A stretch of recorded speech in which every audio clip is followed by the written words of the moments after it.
these are just some of the things that I've seen people get caught up in. Um, Mostly when being new, but sometimes you don't have to be new to get caught up in traps. So I'm just going to give you guys a few pointers on the things that I've seen that, some of them were a little troubling, some of them not so much. Let's get right into it.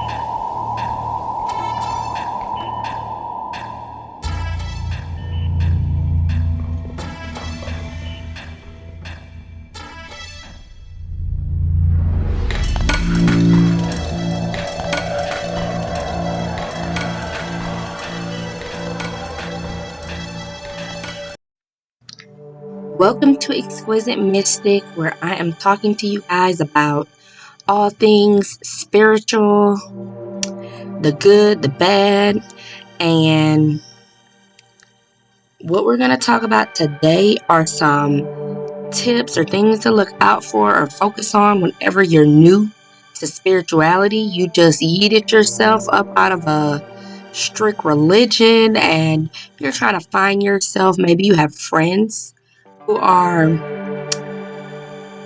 belonging to certain groups like Wicca, shamanism, even a witchcraft, any of these different group, insert spiritual group here. You want to join up what they're doing. The stuff they're talking about sounds great. And I want to tell you, while you're new, do not commit to people or any type of belief systems. I know it sounds good. Your friend seems happy. It seems like they're winning in life. Don't commit to any of these things.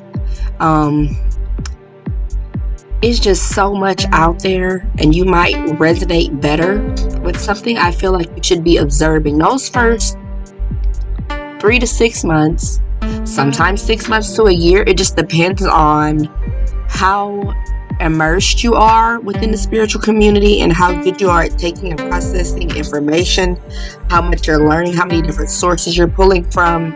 You can definitely speed this process up or slow it down, just depending on what you're doing. A lot of us have jobs, we have children, we have all kinds of other responsibilities. We can't just immerse ourselves fully within the spiritual community to learn about all these different groups we can fall into. So I'd say don't commit until you have a good understanding, and you might switch up a lot.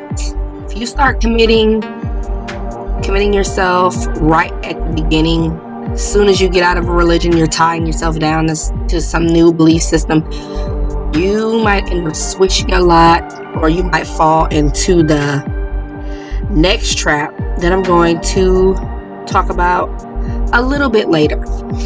But right now I want to talk about meditation. Meditation is so good for clearing your mind, clearing your energy, focusing, and I feel like it's a good practice for newer people to get into, even older people. There's some people who have been in the spiritual community their whole lives. If you're not meditating, I don't know what you're doing. So guys, find you a guided meditation. There are so many of them on YouTube. If you don't know how to meditate, you don't need these guided meditations, but it is so helpful to have that when you're new to meditating, or when you're not sure what to meditate about. Just having someone there to tell you and guide you through it, it helps a lot. It really does. I know it helps me, but you definitely don't need it. You can put on I like to use solfeggio frequencies, but there are other things you can do help you get into that meditation mode. So the next thing I want to talk about is avoiding gurus, spiritual leaders, and readers. Okay. If any of you have seen my video, Fraud Gurus, which I can link it at the end, you'll know why I'm telling you to avoid these gurus, these spiritual leaders, and these readers. A lot of them are frauds. A lot of them are trying to put you into the same situation you were in when you were in a religion. They are just there to oppress you, to bleed you dry of your money, feed you lies, play in your face, all kinds of nonsense that you don't need. So when you're new, avoid these types of people. Now, certainly there are spiritual leaders, there are readers that you can trust. Gurus are pretty, some of them are legit. Not all of them are frauds. But when you're new, it's very hard to tell, and they're looking the same way your religious leaders were looking in your religion, and it's familiar, so you're going to resonate to it. Don't do it. Don't fall for this trap, guys. Do not. A lot of these social media platforms have groups where you can connect to spiritual people, and these group leaders are not doing anything about these fraudulent readers, about these fraudulent spiritual leaders. Well, a lot of times the gurus or the spiritual leaders, they will be the group leaders a lot of times. And of course, it's their platform, and you can tell just how they're talking to you and how they're treating you. Something's off a lot of times. Something's off. You might need to get yourself up out that group. If they have now different readers that infiltrate these groups, and a lot of group leaders, some group leaders will take a step up and get them up out of there. A lot of these group leaders aren't doing anything about these fraudulent readers. They'll be inboxing you, telling you that you need a reading, need work done, and stuff like that. And they'll have you sending them, cash upping them money or whatever. And you don't need anything done. You don't need a reading. I'd say try to get into the habit of reading for yourself. You can get tarot cards. You can get a pendulum. You can do these readings for yourself. But I'd say first research research what you're doing before you get into tarot, or you get into pendulum readings or using Ouija boards or any of that stuff where you're communicating with the spiritual side. Do your research and learn everything about it before you actually start doing it. We'll probably have a video later on those topics, but right now I'm just going through these tips really quick.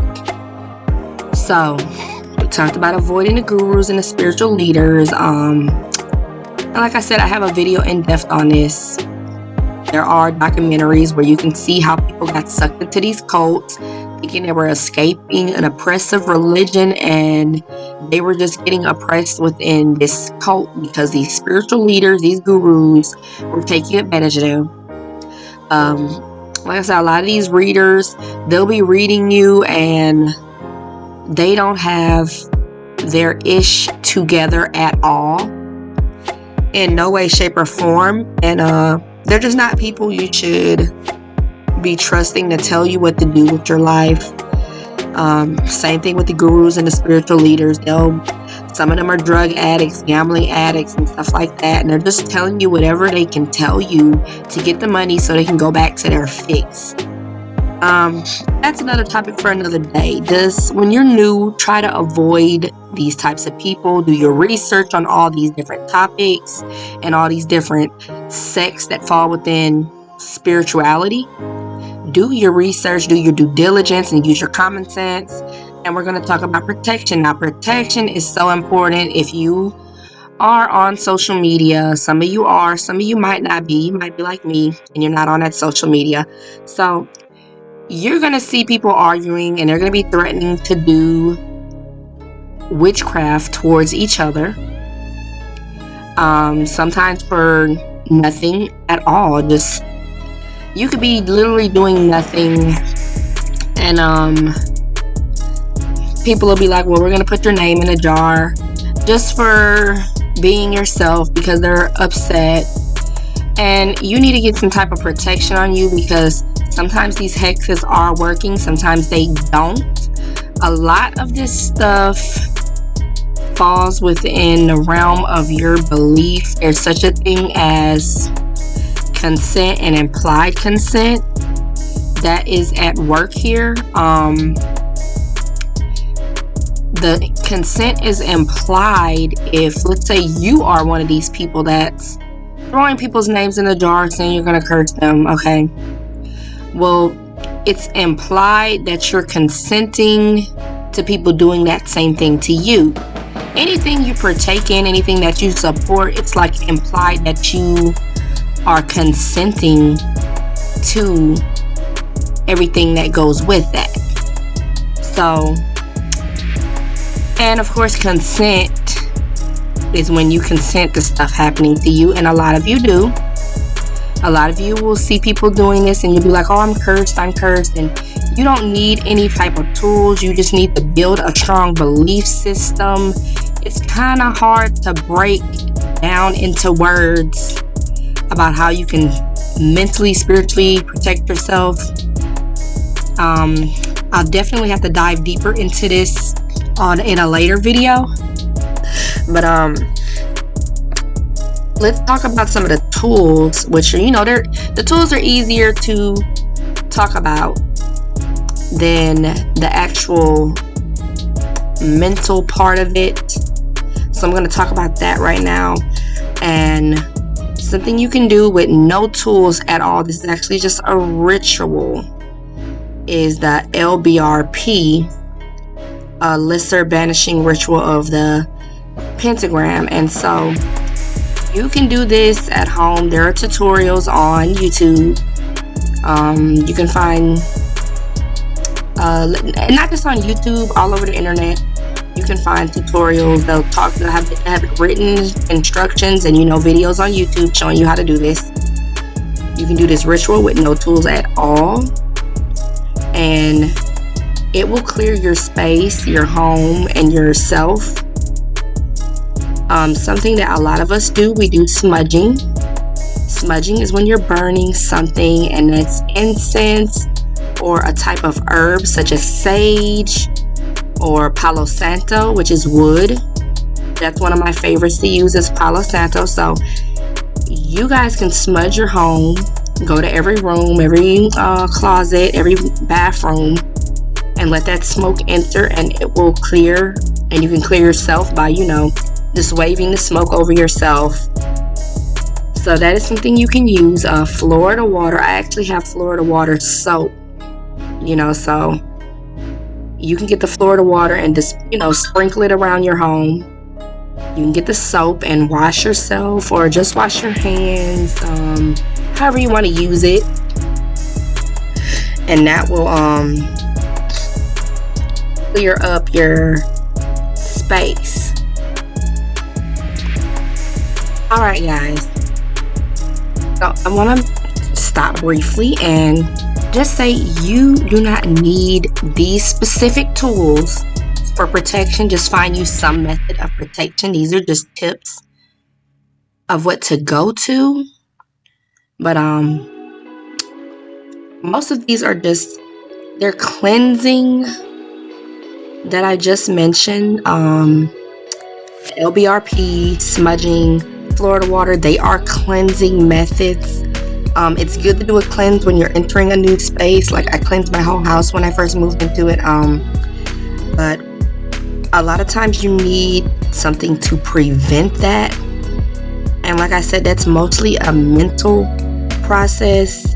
But we do have some tools too that are good for prevention, which are crystals and herbs and oils that you can use. So we'll talk about the crystals. You can carry these on yourself. You can have them fashioned in the jewelry, just about any type of jewelry you can imagine. You can have your crystals made to look like that, or you can actually do it yourself. And these will protect you depending on the type of crystal. Some of them, are specific for protection.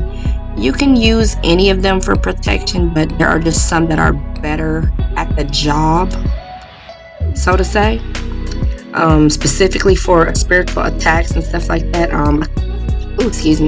lot of times it's the black crystals that are better for protection. So one of my favorites is black obsidian.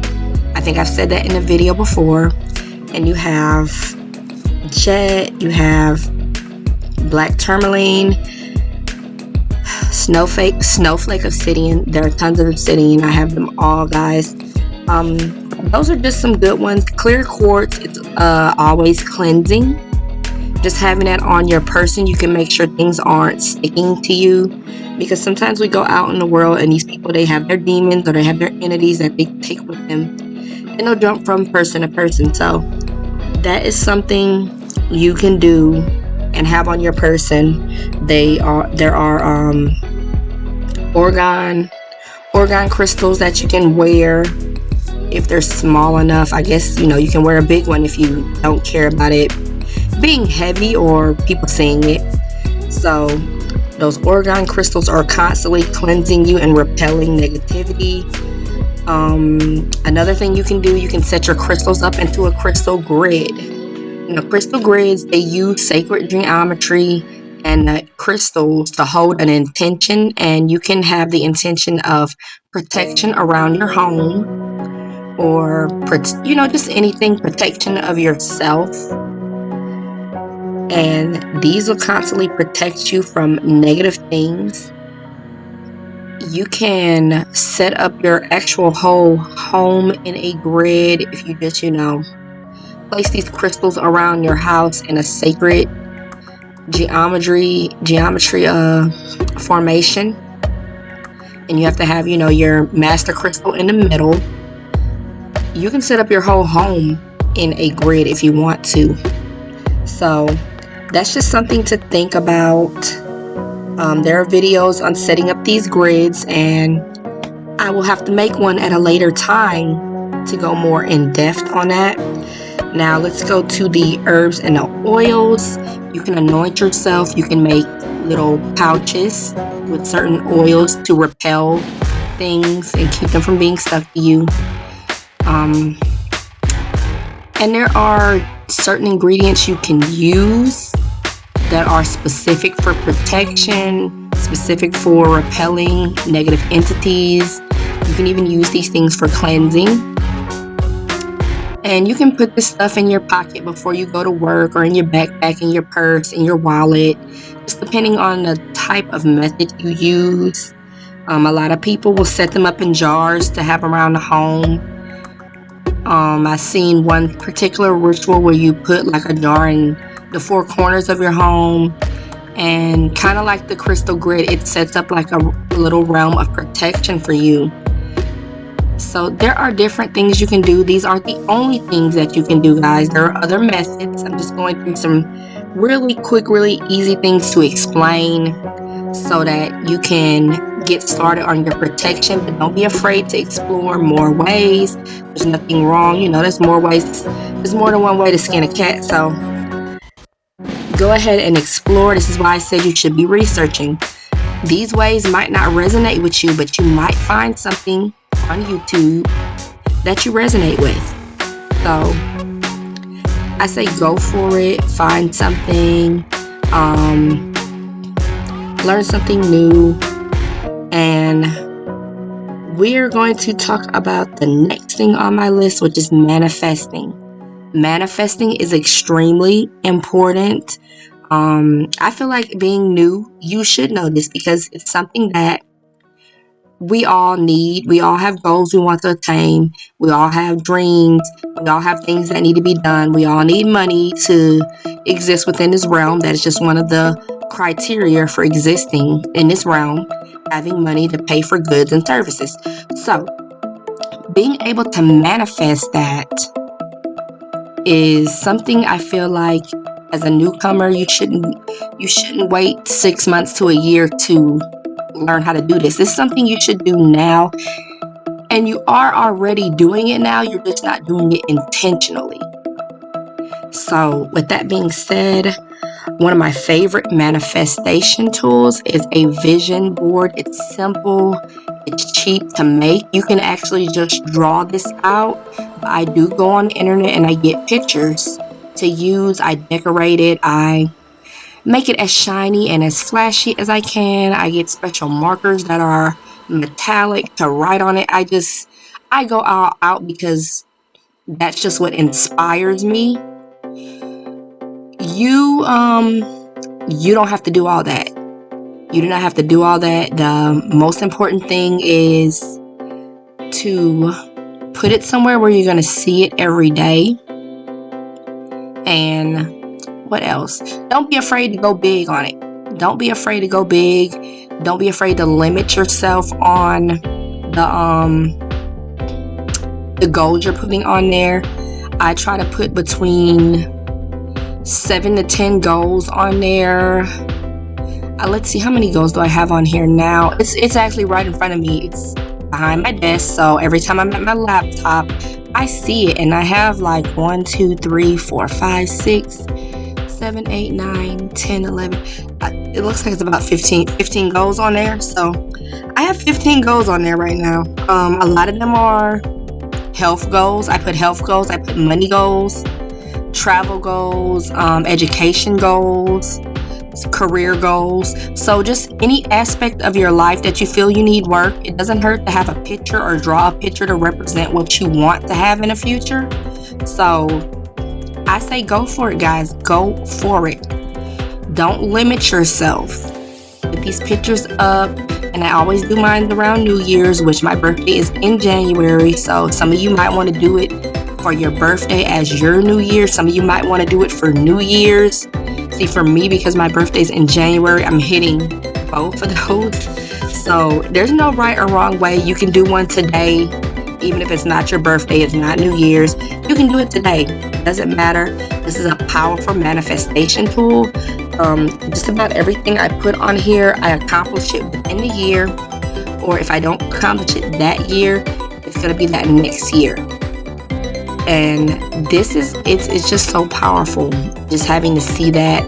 You can look at some people's testimonials on YouTube or social media, and they will tell you their story about how they accomplish things on these vision boards, sometimes without even thinking about it.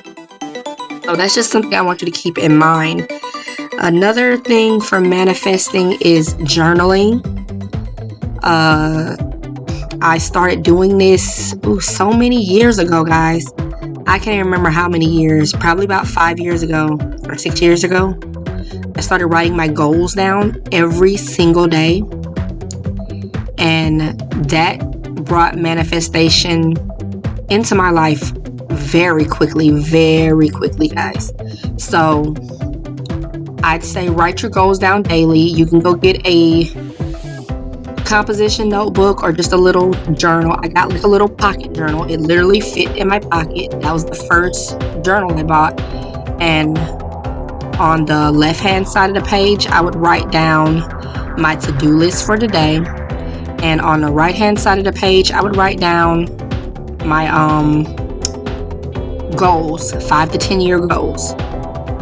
And that was just so powerful. I ended up changing my whole life around, and I went from living in a 1-bedroom apartment to owning my own home. Guys, I had just come out of my bankruptcy.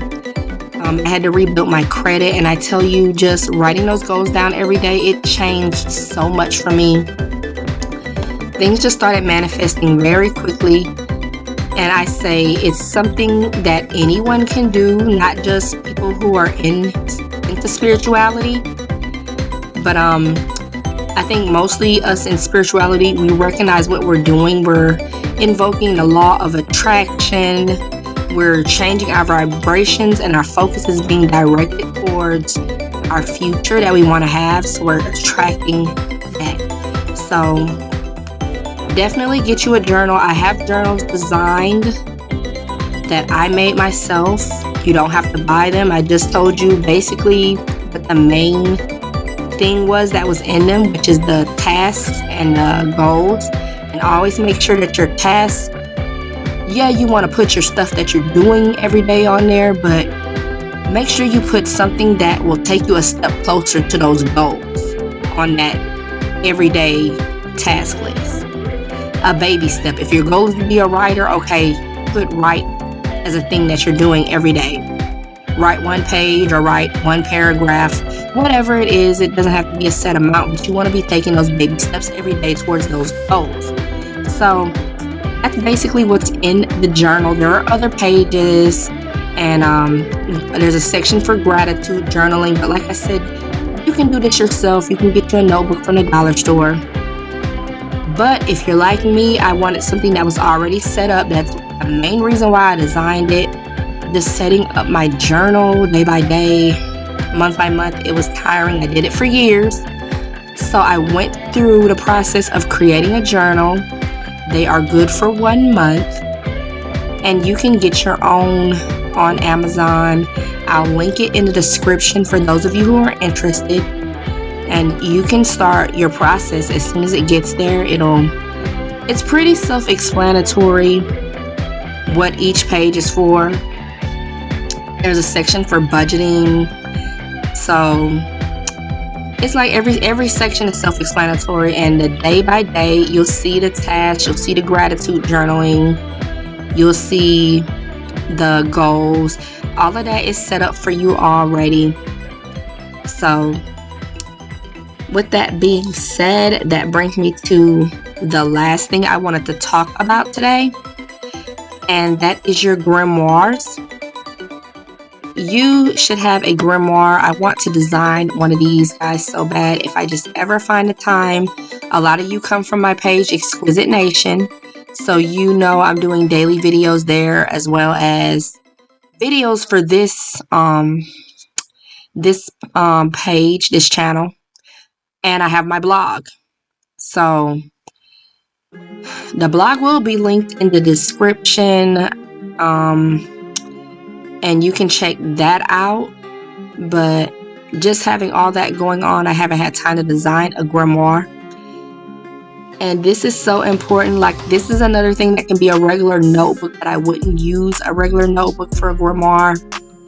I bought a special type of notebook for my grimoire, and you should too. There are so many different kinds on Amazon and Etsy, and you can make it as elaborate or as plain as you want it to be, but definitely you should feel the magic and the intention when you're putting it together, guys.